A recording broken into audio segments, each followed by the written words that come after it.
distinguished dignitaries from the Indian government, Shri Rajesh Kumar Singh Ji, Dr. Rajendra Kumar, Shri Anup Verma. Thank you very much for the invitation to the second edition of the India Defense Conclave. And I commend the Economic Times Group for the organization. I'm sure the discussion is going to be inspiring. Probably, let me begin on a lighter note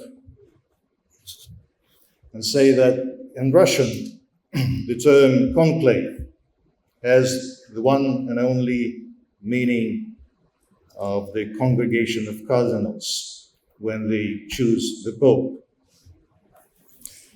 Apparently, it's more liberal in English. Could well be the most innocent of all liberal credentials of the Western world. As regards of today's discussion, I think we would all agree that the Pope has been chosen as represented by India, and she herself is now on a spree to choose her confidants.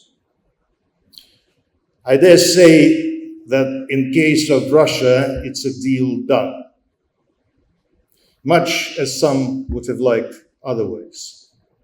And yes, to a large extent, it is a matter of past legacy, of which both of our nations is very proud, like MiG fighter planes that have served India well for more than 45 years, well beyond their lifespan. By a much greater merit, though, it's a matter of the present cooperation, decisively contributing to India's defense and security and constituting a pillar of our special and privileged strategic partnership. Russia accounts for 50 to 70% of the Indian defense market, by far exceeding the competitors. Importantly, I'm speaking not so much about the supplies like S-400s that are significant in their own right, of course, but technology sharing and ongoing joint ventures, co-production, licensed production. Hundreds of Su-30 MKIs, nearly 1,000 T-90 MBTs, hundreds of thousands of world's best AK assault rifles, to name a few. Naval ships of Russian design are being built in India. Hundreds of new sophisticated AL-31FP our engines is the most recent example.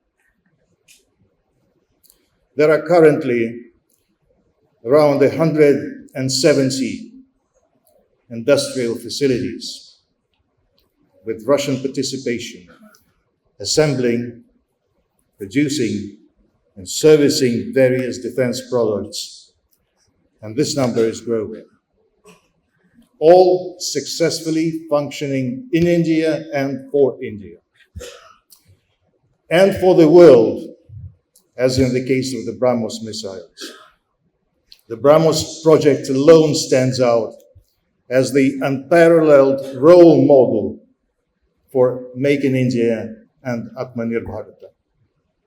This is not some nuts and bolts for somebody's supply chains. BrahMos is now Indian in flesh and blood, being designed and produced in here. And then, of course, it is a matter of the future high-tech collaboration. The one that has already started and where Russia is facing fierce competition from powerful rivals, some of them as unscrupulous as they're arrogant in their desire to undermine our positions.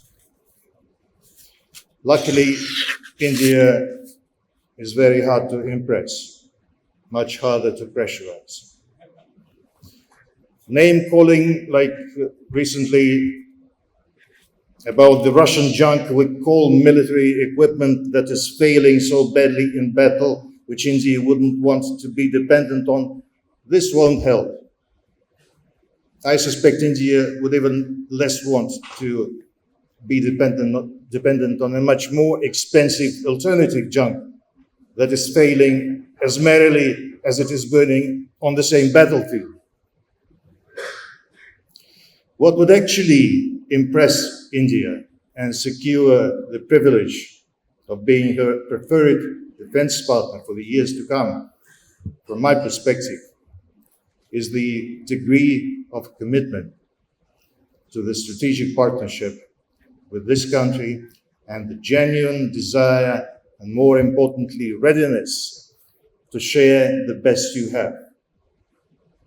The willingness to be equal partners with India without political or any other preconditions, and the depth of technology sharing, joint designing, personnel training, and copyright, for which each of us would be prepared. Correct me, but I don't know actual rivals to Russia in this domain either. With India, we maintain a well-structured dialogue under the Bilateral Intergovernmental Commission on these and other issues, and implement the dedicated program 2031. For the sake of objectivity, I do give due credit to the broad outreach of the Indus X ecosystem. Although, again, the litmus test for us all would be, or rather should be, the quality of sensitive expertise and advanced innovation that we offer. India has wisely diversified its defense ties. Russia honors that and is prepared for the competition on equal footing. But ultimately, Atmanirbharta is not about diversification. It's about self-reliance, excuse me for platitude. You don't become self-reliant through embedding into the production and supply chains of whoever it is. You have to be self-sustained if you want to be great and sovereign, especially in such critical areas as defense. Believe me, we know.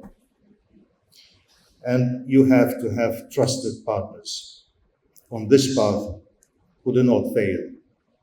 Something that Russia has proved not in words, but in deeds. Thank you.